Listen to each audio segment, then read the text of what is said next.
Hallelujah, hallelujah. Praise the name of the living God. Handa na tayong makinig mga kapatid. Buksan natin ang ating Biblia sa Ephesians verse 6. Ephesians 6 verse 12.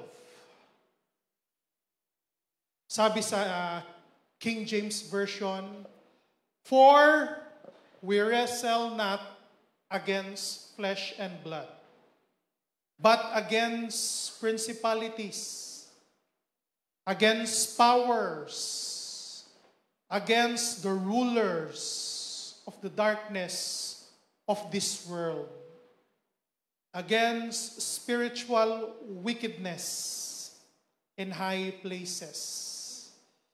Sa Filipino, sapagkat hindi tayo nakikipaglaban sa mga tao, kundi sa mga pinuno, sa mga may kapangyarihan,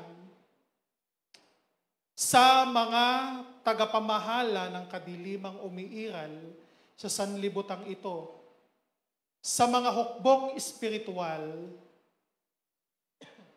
ng kasamaan sa himpapawid.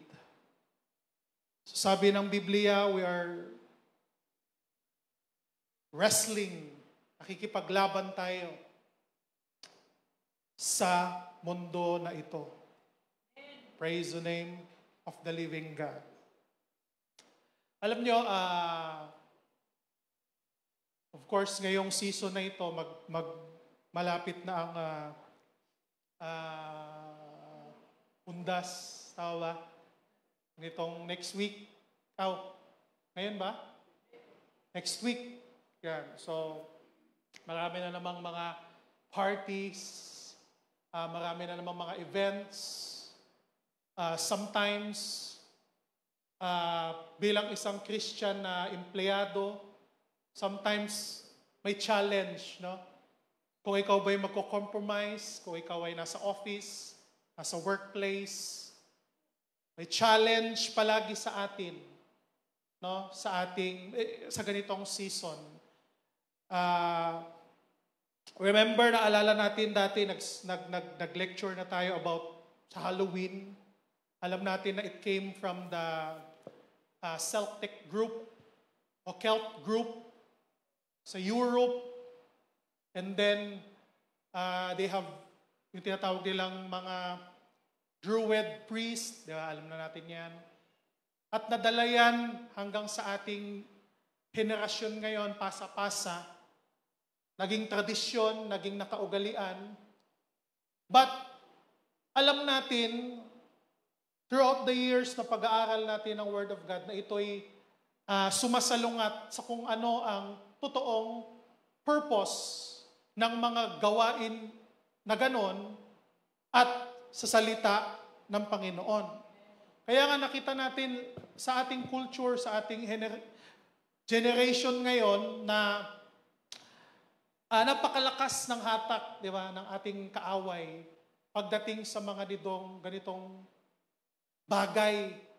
O even sa media, even sa mga movies nakikita natin, di ba?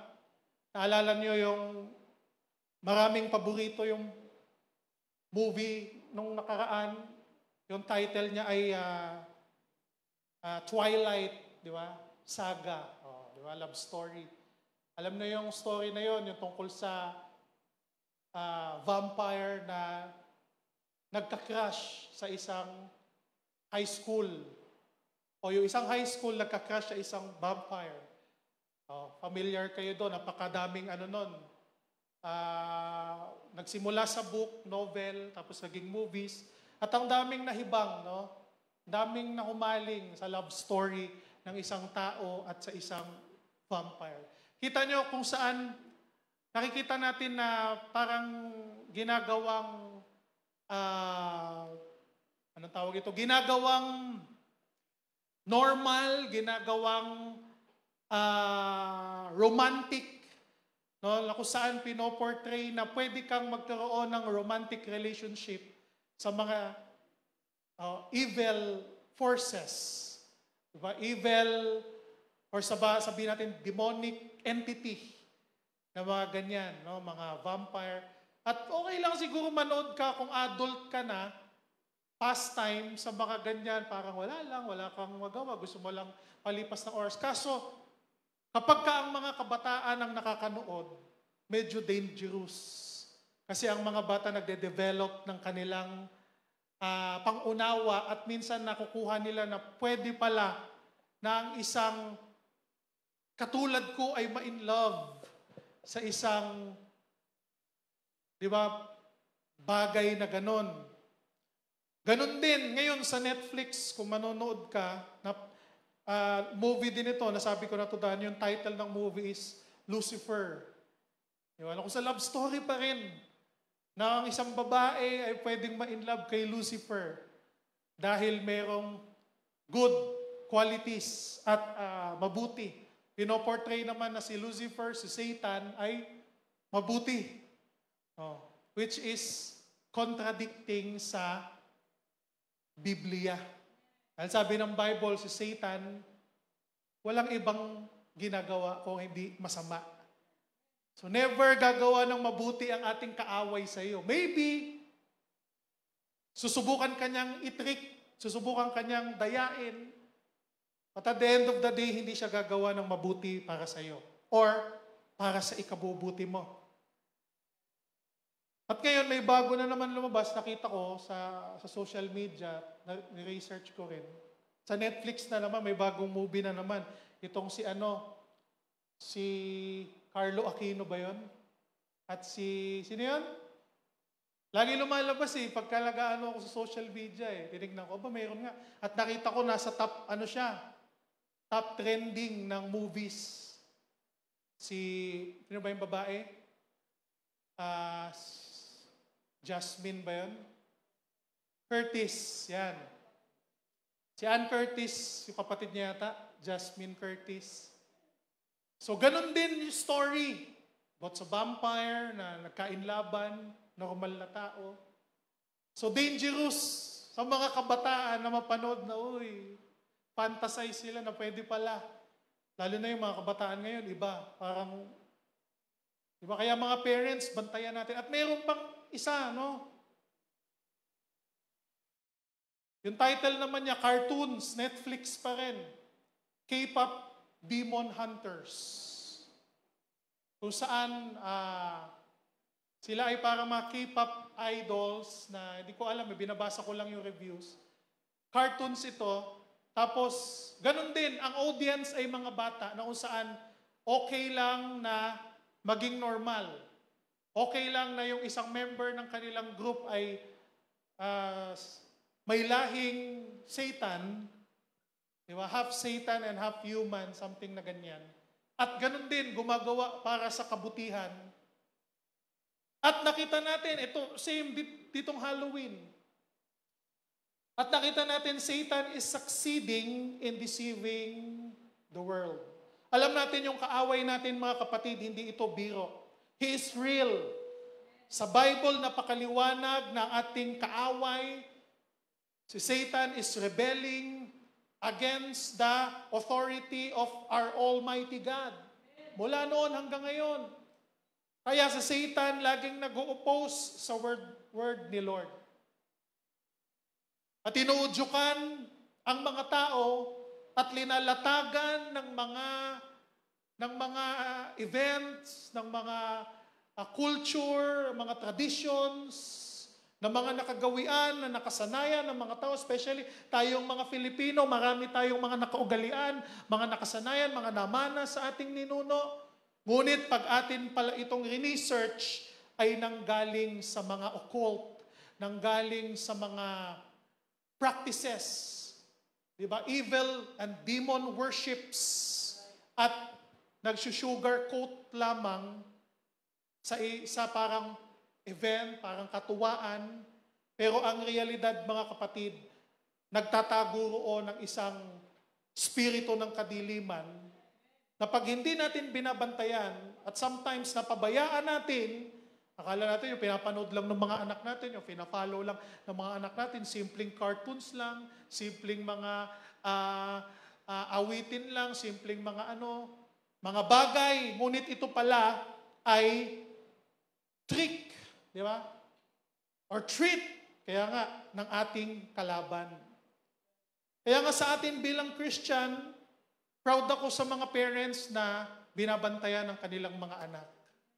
Proud ako sa mga parents na kahit sabihin pa minsan, umatin kayo, pero hindi umaattend, hindi pinapapuntayagan ng mga anak.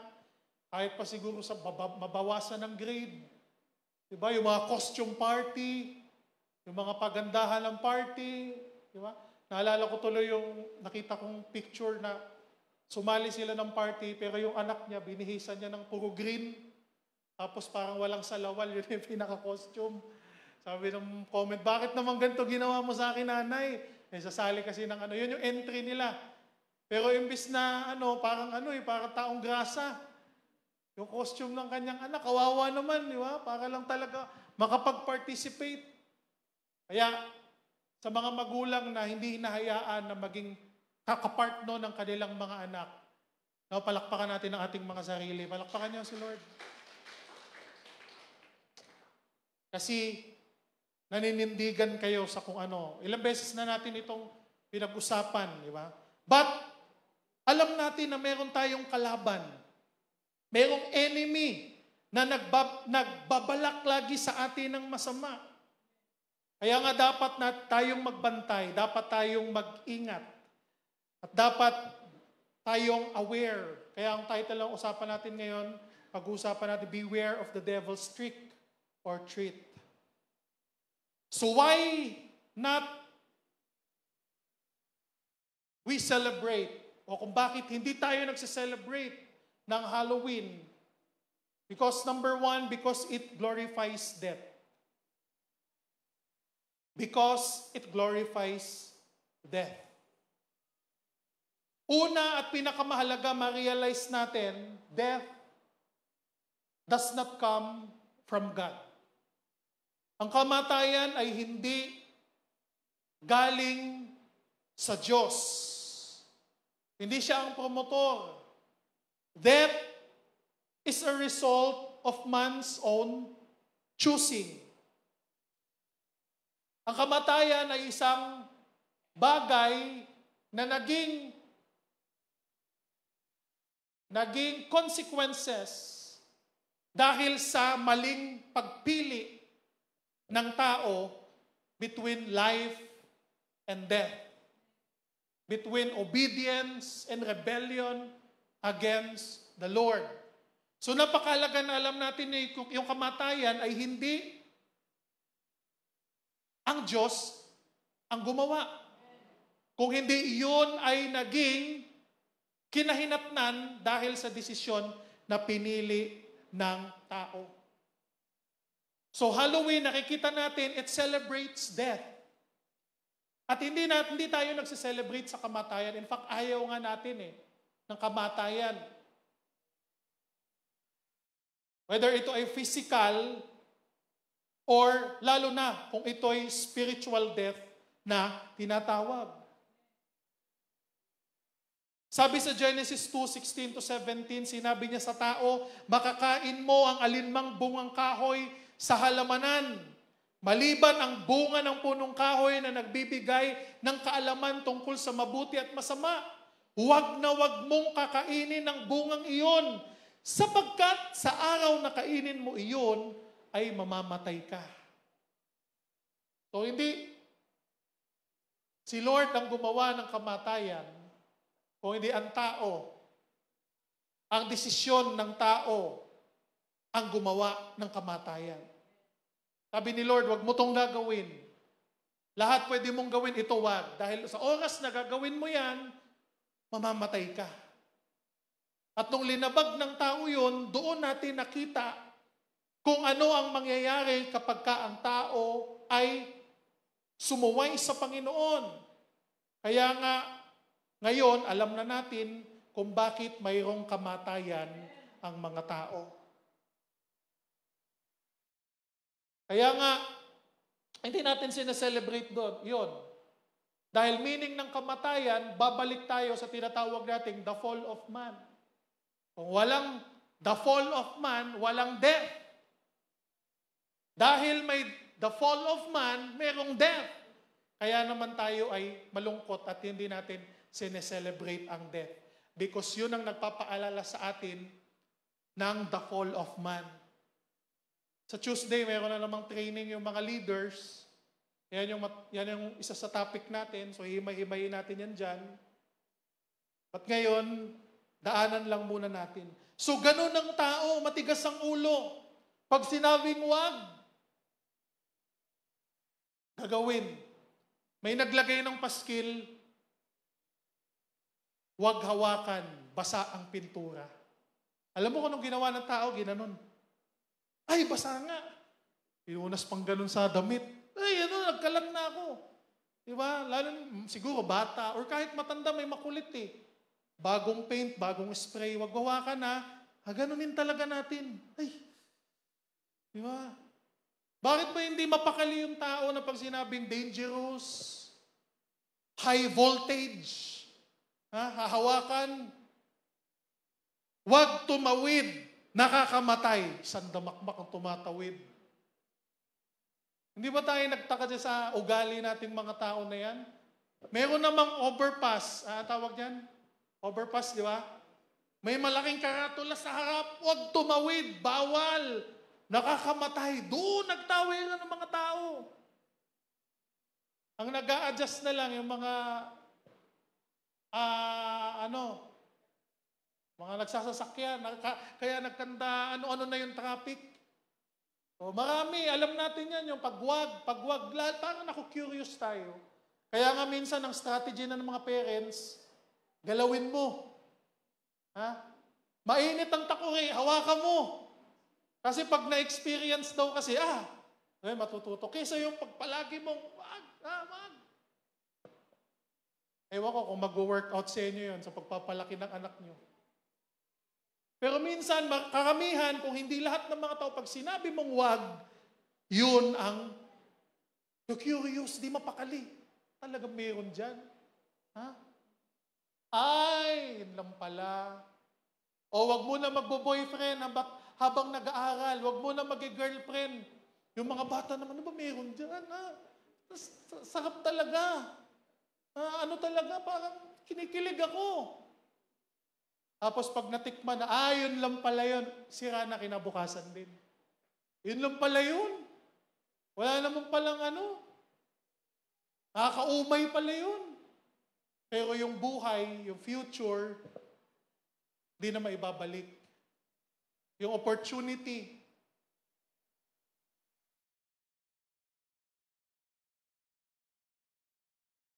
Romans 5 verse 12, wherefore, as by one man sin entered into the world, or sin entered into the world, and death by sin. And so death passed upon all men, for that all have sinned. Una, yung ating ninuno, si Adan at si Eva. Ngayon, namana natin. Dahil yung dugo nila nananalaytay sa atin. Kaya naman sabi ng Biblia, simula noon, nagkaroon ng kamatayan dahil sa tinatawag na kasalanan. Ano ang kasalanan?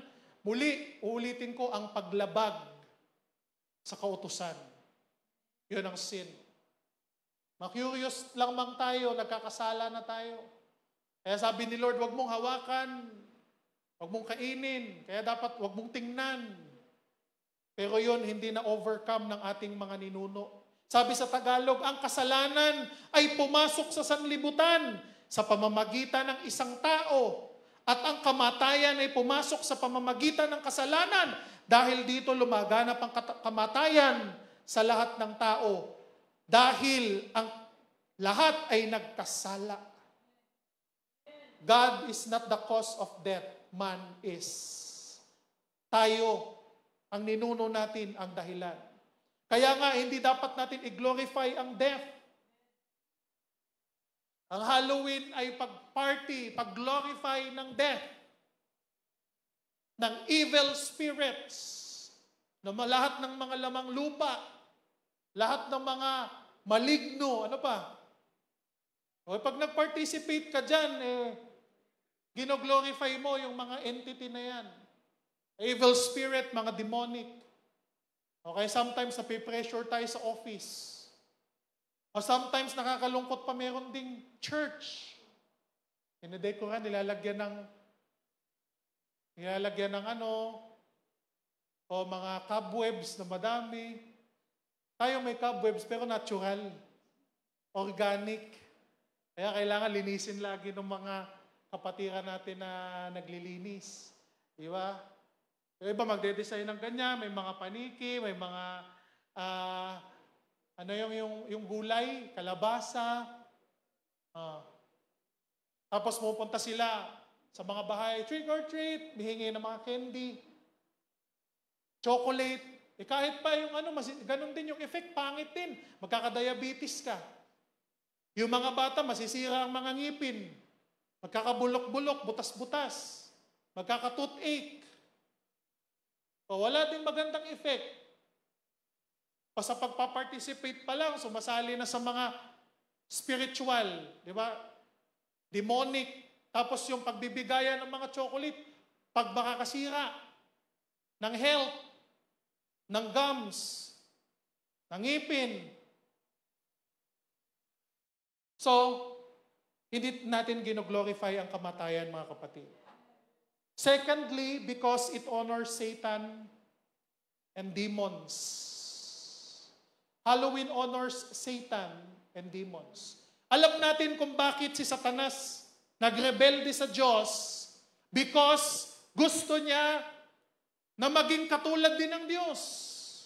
Gusto niya na sambahin siya ng tao.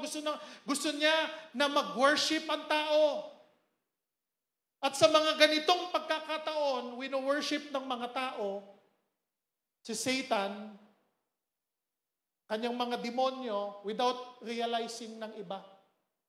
Even Christians na nagpa-participate, di mo nare-realize, pero in fact, ikaw ay nag-worship kay Satan, kapag ikaw ay nagpa-participate ng ganitong mga gawain.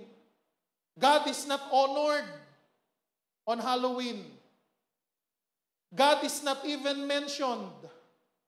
Kung hindi, sino ang ino-honor? Mga witches, mga demons, mga vampire na ganyan, na pwede kang ma-inlove.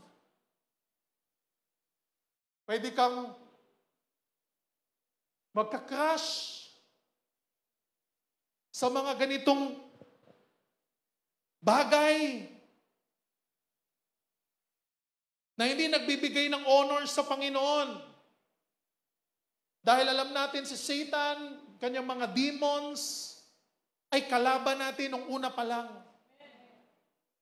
Yun ang great adversaries nating mga tao, si Satan. Kaya sabi nung team verse natin, we wrestle not against flesh and blood, but against the principalities, the rulers. Spiritual being yung kalaban natin that manipulated the world, controlling the world. Nagpupush sa mga tao na mag-write ng mga ganong Nobel, mag-write ng mga script para maging movies. Gumawa, mag-produce ng mga ganong mga series, mga episode, cartoons. Para yung hindi aware ng mga tao or Christians, believer, yung mga kabataan, ayun ang mag-mentor sa kanila. Kaya mga parents, tingnan natin kung anong kinakahiligan ng ating mga anak. Bantayan natin. Huwag natin hayaan, nanonood lang lagi ng tablet, baka kung ano-ano nang nabubuksan. Kung may gusto silang mga palabas, may gusto silang mga kakatuwang mga, tawag niyan, kakatuwang mga na napapanood online o sa internet, dapat bilang magulang, i-research mo kung ito'y harmless ba. Mga parents, hello? Harmless ba sa ating mga anak? Hindi lang natin pinapabayaan dyan na hawak ang tablet maghapon hanggang masira ang kanilang mga mata. Dapat may disiplina. Even sa mga games, di ba? Mga demonic, yung mga karakter. Ang mga Diablo karakter pa. Yung mga tao nakaganon. Uy, grupo tayo, sige. Mid. Sa ano, Tapos makita mo yung mga karakter. Di ba? Yung dati, yung panahon namin, Dota, ewan ko may Dota pa eh. Yung mga karakter nun, mga monster, mga ano. Although hindi ako naglalaro noon, naglaro ako pero hindi ko masyadong, kailangan kasi medyo skilled eh. Pero may mga classmate ako na magagaling doon, nagsusugal pa sila, nagpupustahan. Kaya medyo alam ko, hindi ko lang alam kung meron pa yung laro na yan ngayon. Ngayon bago na eh, mobile phone na lang eh. Dati, nung panahon ng mga kaklase ko noon, kahit high school pati college, kailangan mo pa mag-cutting eh. Maglaro. Ngayon hindi, sa loob na ng room. Kaya yung teacher, akala mo nakikinig sa lecture, andun na pala. Ganun, biglang umiilag. Napaka-high-tech na, di ba? Kaya nga, di ba, nakikita natin yan sa games, sa movies, lahat po, kailangan demonic yung itsura. At yun ang sumisikat, yun ang talagang tinatangkilik ng mga tao. Hindi ka pwedeng gumawa ng mga wholesome na laro. Di ba? Ay na, boring. Gusto nila yung mga wild. Yung mga pang-demonyo, yun ang mabilis mabili. Kaya billion-dollar business eh. Mga movies, mga games. Even itong Halloween, billion-dollar movies talaga eh. Yung kita. Malaking business. So makikita natin dyan kung gaano tinatangkilik ng mga tao. At even pag hindi aware, pati mga Christian, tumatangkilik din. Di ba?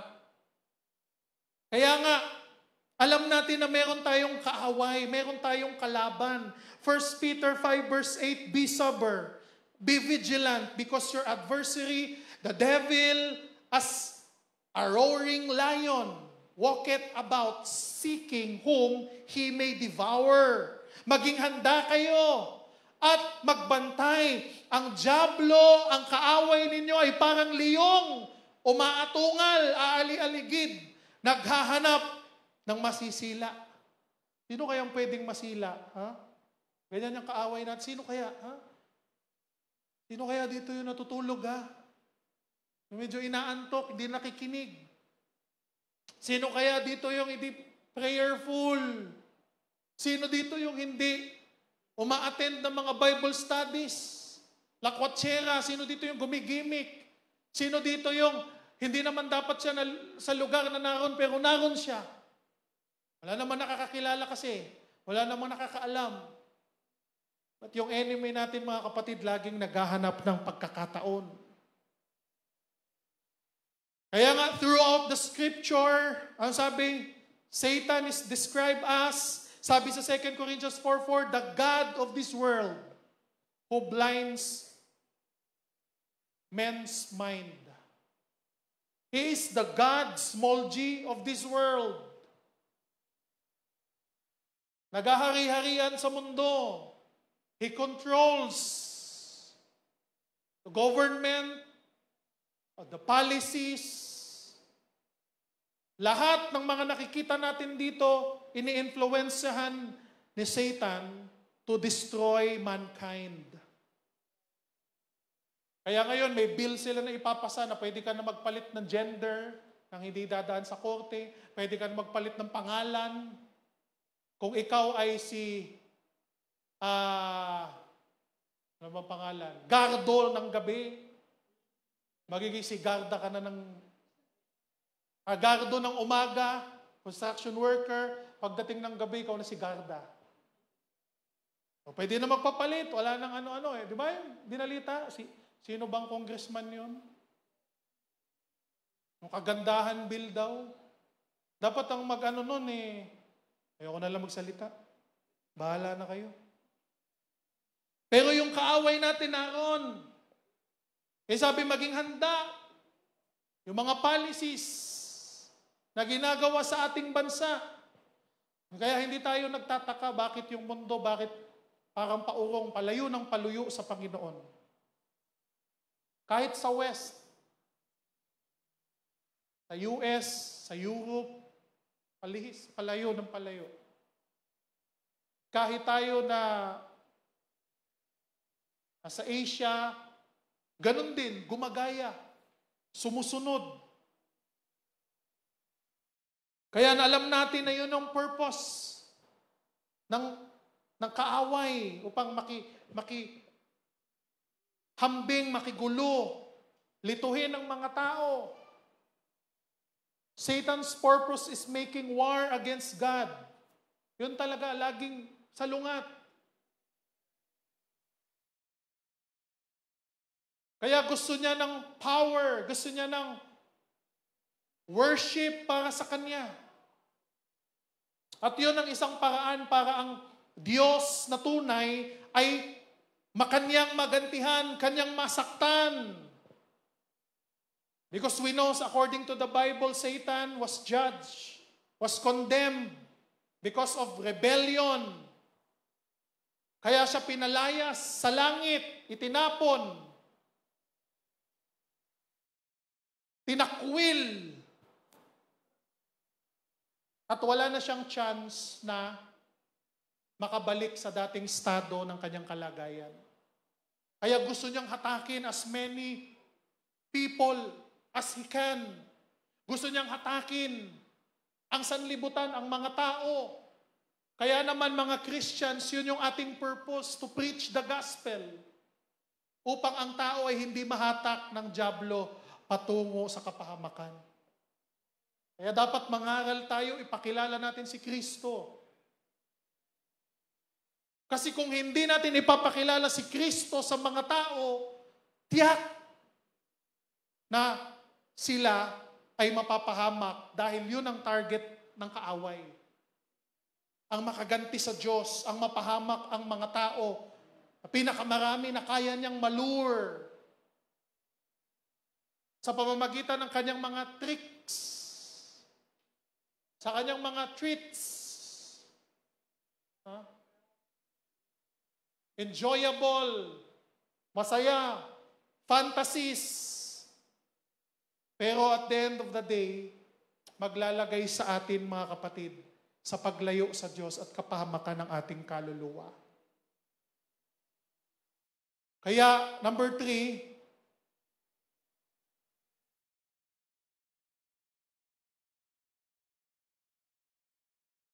sabi nga dito, the best way, number 2 pa rin tayo, the best way He can do is to turn the hearts of people away from God and lead them to sin and to follow the way of evil. Yun talaga yun. Kaya kung compromise tayo sa Halloween,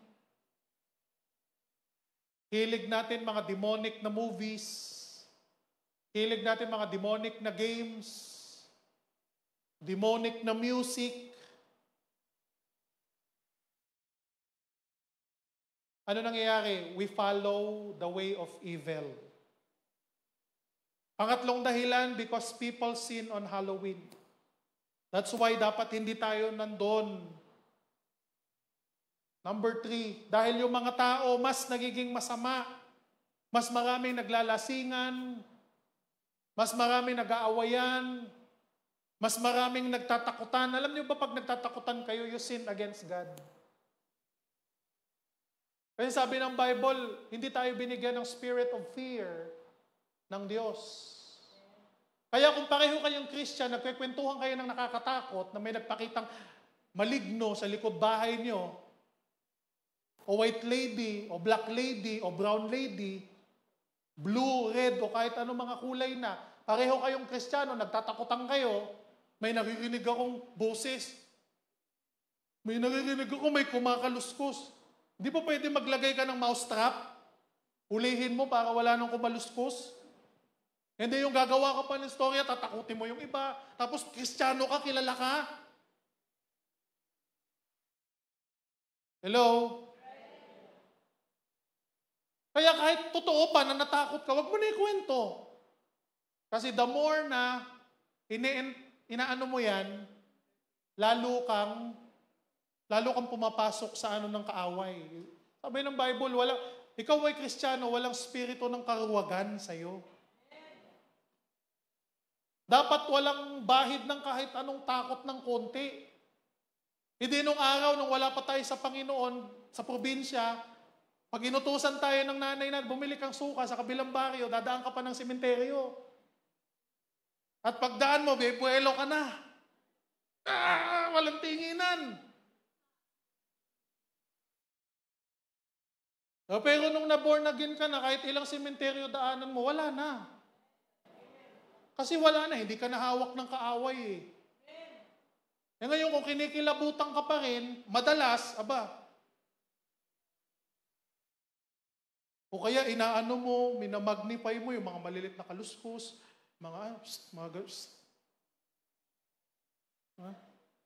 baka mamay, ikaw lang nakakarinig nun. Kasi gaganon-ganon mo na yung buhok mo, ikot-ikot mong ganon. Pero hindi nga, bilang Christians, di ba, iwasan natin yung magtatakutan, magloloko. Lo, Diyos yung lo. May pari dyan. Di ba? O kaya, dyan binurol si yung dyan. Dyan yung nilagay yung kabaong niya eh. Kakatakot.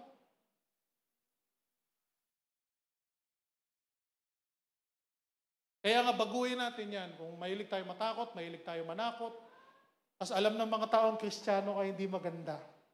No? At pag nagtatakutan kayo, kung kayo pare-parehong mga Kristiyano, nagkakasala kayo sa Diyos. Minamagnify nyo ang darkness, ang fear, ang karuwagan at ayaw ni Lord yon. Di ba? Kaya ayaw ni Lord yan, di ba? Because people sin on Halloween, 1 Corinthians 10 verse 20, ang ibig kong sabihin, ang mga pagano ay nag-aalay ng kanilang handog sa mga demonyo at hindi sa Diyos, kaya't ayaw kong maging kaisa kayo sa mga demonyo. Ito kasi parang fiesta to ng ganitong event Di ba? Kasi according to the Druids belief, di ba? Mga Celtic na mga paniniwala, itong November 30, tama ba? 31? Hindi, bago pa yun. Ano bang date ng 30? Bago mag-November 1? Kasi yun yung paniniwala nila na mayroong moment dyan na bubukas ang galing sa mga patay at mga bago mag-November 1, yung parang midnight. Yan ang nila, kaya nag-aalay sila, naghahandog sila para dumami yung kanilang mga ani nung araw, mga farmers kasi nung buhay nung araw. Yun ang tradisyon na ginagawa nila at nadala ngayon, tapos tinawag nating Halloween. Pero ang originate nun, yun nga, yung galing sa mga namatay na magkakaroon ng access patungo sa mga buhay pa sa mundo, which is contradicting sa Word of God. Sabi sa Luke, di ba? Yung mga naroon, hindi makakapunta rito. Mga narito, wala na. Kaya nga yung buhay ng tao, may pag-asa lamang tayo habang tayo ay nabubuhay. Maglingkod sa Panginoon, sumamba sa Panginoon, magpakumbaba ng sarili, tanggapin si Jesucristo bilang Panginoon at tagapagligtas, magpabautismo. Pero after death, wala nang chance. Kaya nga dapat marami tayong mapangaralang mga tao habang buhay pa sila. Kasi pag namatay na sila, kahit ipadasal mo yan, kahit mag-abuloy ka ng malaki, wala namang purgatorio sa Biblia, invento lang yun, gawa-gawa lang yun. Ng mga tao na gustong perahan yung mga namatayan, kasi pag namatayan ka, emotional ka, o gusto mo ba na tumaas yung estado ng asawa mong namatay, o magbigay ka ng abuloy. Mas mataas ang angat niya. Negosyo yun Matawa kayo, pero pag-research yun, totoo yun Ngayon, nadala natin yung tradisyon, yung paniniwala na gano'n, which is contradicting sa Word of God. At alam niyo yan, pag nagbabasa kayo ng Bible, nag-aaral kayo ng Bible, Kaya nga, tinatawag din niya na idolatry. Idols. Ephesians, sabi nga dyan sa Ephesians 6:12, we wrestle not against flesh and blood. So mga kapatid, huwag tayong padadaya. Kahit pa sabihin, Pastor, pwede naman pumili, pwede naman, di ba sinabi ko na ito, pwede naman mag-costume ng anghel. Kasali ako, pero ako yung light of the world. Ako'y anghel. Ako'y diwata. Kumbaga, nag-positive. Pero anong sabi ng Bible? Kahit pa superhero, mermaid, kahit pa anong costume mo. 2 Corinthians 11, 14 to 15. Hindi ito dapat pagtakhan sapagkat si Satanas man ay maaaring magkunwaring anghel ng kaliwanagan. Kaya nga, hindi katakataka na magkukunwaring lingkod ng katuwiran ng kanyang mga lingkod. Si Satan. Ang kanilang kahinatnan ay ayon lamang sa kanilang mga gawa. O kahit magpanggap ka pa, ganun din. Di ba? O kaya, ang costume mo, ikaw si Jesus. Ha? Ikaw ang kahit pa anong lesson o message mo, ganun din kasi yung event ay to glorify Satan.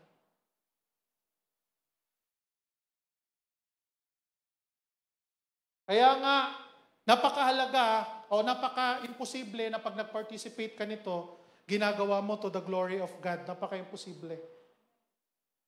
Kaya nga, church, mag-ingat, beware, sabi nga sa ating topic. Mga anak, bantayan. Sarili natin, bantayan. Diba? Kung hindi naman talaga kailangan, wag na. Manindigan na tayo sa kung ano yung dapat. Diba? Kung may pwedeng gumawa in behalf mo, kasi Christian ka, yun na lang ang paggawin mo. Hanggat maaari, wag na tayong makisalo, makihawak. Diba? Kasi anong sabi ng verse sa 1 Corinthians 10 verse 21? Hindi kayo makakainom ng sabay sa kopa ng Panginoon at sa kopa ng mga demonyo. Hindi rin kayong maaring makisalo, in other words, makifellowship ng sabay sa hapag ng Panginoon at sa hapag ng mga demonyo. Diba? So pag umaattend ka niyan, nag-fellowship kayo. Hindi mo lang alam, pero ikaw as a Christians, alam mo yun. Nasa church ka because you fellowship with other believers.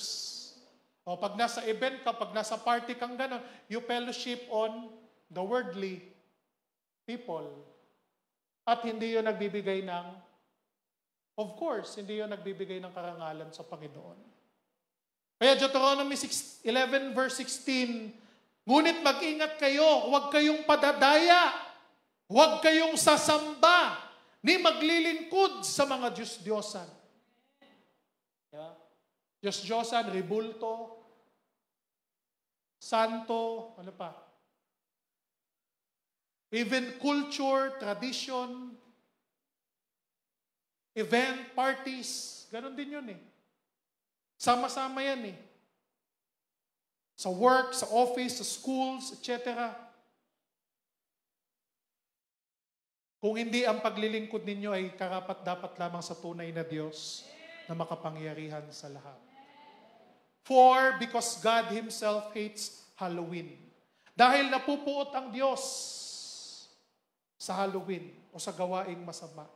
Sabi nga niya sa Psalms 119 verse 104, I hate every false way. So pag alam nating mali, tapos gagawin natin, galit ang Panginoon doon. Maliban na lang kung hindi mo alam, walang nagturo, walang nagsabi, walang nag-warning. Pero pag narinig mo na yung truth, yung word ng Panginoon, and then gugawin mo pa rin, sabi ni Lord, I hate every false way. Sabi ni Lord, I hate men's evil ways. Napupuot ang Panginoon. Kaya nga, ayaw natin mga kapatid na mapuot ang Panginoon sa atin. Ayaw natin na magdamdam, Panginoon, sa atin. God is grieved to the depths of His heart with man's sin. Pag nagkakasala ang tao, nalulungkot ang Panginoon. So ang tanong, so why not celebrate Halloween? Because it glorifies death, number one. Recap tayo. Pangalawa, because it honors Satan and demons. Pangatlo, because people sin on Halloween. And fourth, because God Himself hates Halloween. 2 Corinthians 6:14-15. Huwag kayong makikisama sa mga di sumasampalataya na para bang kapareho ninyo sila. Maaari bang magsama ang katuwiran sa kalikuan at ang kalikuan? O kaya'y ang liwanag at ang kadiliman? Maaari bang magkasundo si Kristo at ang Diablo? Ano ang kaugnayan ng sumasampalataya sa di sumasampalataya? Kaya sabi ng Word of God, separate yourselves from the world. Worldly things, worldly culture, worldly traditions, demonic practices, evil ways. Separate. Humiwalay kayo. Huwag tayong gagaya, mga kapatid. Dahil lang cute, dahil lang ang cool, dahil lang trending, dahil lang uso, dahil lang maganda, dahil lang kikita tayo, dahil lang may mapapala tayo. O hindi, sabi ng Word of God, humiwalay tayo. Alam natin, mga kapatid, ang tahanan natin hindi sa lupa talaga.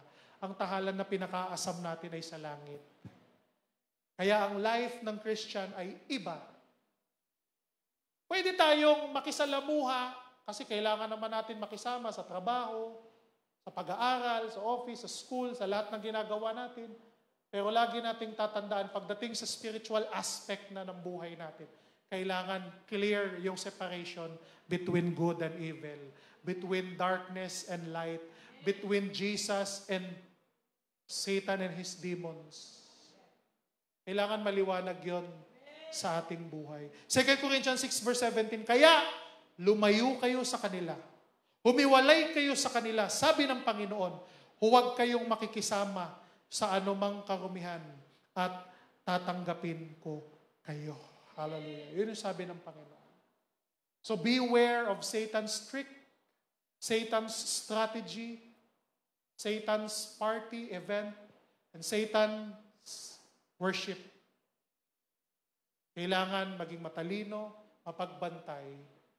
Kailangan wala tayong ibang paglilingkuran at sasambahin sa buhay natin kung hindi ang tunay na Diyos lamang na nasa langit na may-ari ng ating buhay. Palakpakan natin ang Panginoon, mga kapatid. Nilingkod tayong lahat ay tumayo.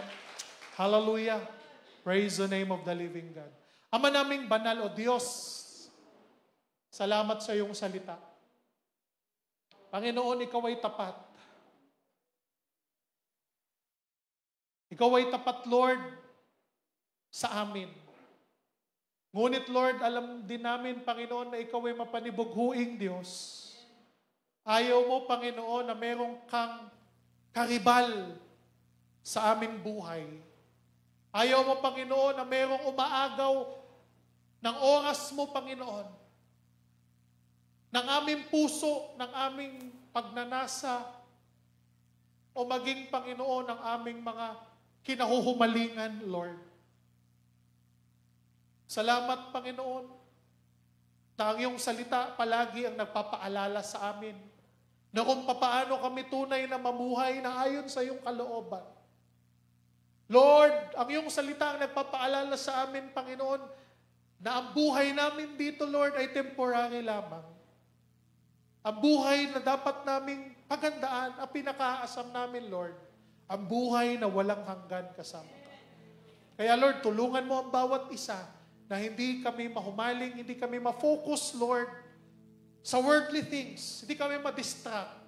Hindi kami, Panginoon, mahulog sa trick or treats, Lord, ng aming kaaway na siyang magpapahamak, tiyak na magpapahamak sa amin o ng aming mga mahal sa buhay, aming pamilya, O Diyos. Lord, bigyan mo kami ng puso na masunurin sa iyong salita. Na kahit, Panginoon, sometimes yung ibang tao, tinitingnan kami, Panginoon, na weird. Tinitingnan kami, Panginoon, na baduyo. Ano pa man. Pero Lord, alam namin, kung para ito'y sa kabutihan namin, Lord, ito ang best na gagawin namin, Panginoon. Lord, tulungan mo maging matatag ang iyong mga anak. Ang mga kababaihan, ang mga kalalakihan, ang mga kabataan, O Diyos, na siyang pag-asa. Ang iyong mga gawain, Lord, sa future. Proteksyonan mo, Lord, ang buhay nila. I-guide mo sila, Lord. Patatagin mo ang bawat isa, Panginoon. Hallelujah, hallelujah. Dito sa mundo, Lord, sa world, maraming umaagaw ng iyong atensyon. Pero Lord, tulungan mo, Panginoon, na maging committed kami sa iyong salita, O God. Hallelujah, hallelujah, hallelujah, Jesus. Lord, tawarin mo kami, Panginoon, sa aming mga kakulangan sa iyo. Hindi kami perfect, Panginoon. And we acknowledge that, Lord, na kailangan ka namin, Panginoon. Hindi namin kaya pag wala ka. Ikaw ang kaligtasan, ikaw ang buhay, ikaw ang pag-asa, ikaw ang lahat-lahat sa amin, Panginoon. Panghawakan mo ang buhay ng iyong mga anak. Salamat, Lord, itinataas ka namin. Sa iyo lamang ang lahat ng kapurihan. Sa pangalan ng aming Panginoong Hesus. Amen at amen.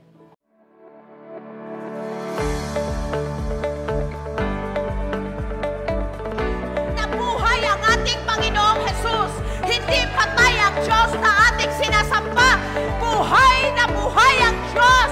Jesus is alive! Come and join us every Sunday 9 in the morning, live on Facebook, as we continue to worship the Lord Jesus and experience His unfailing love to us.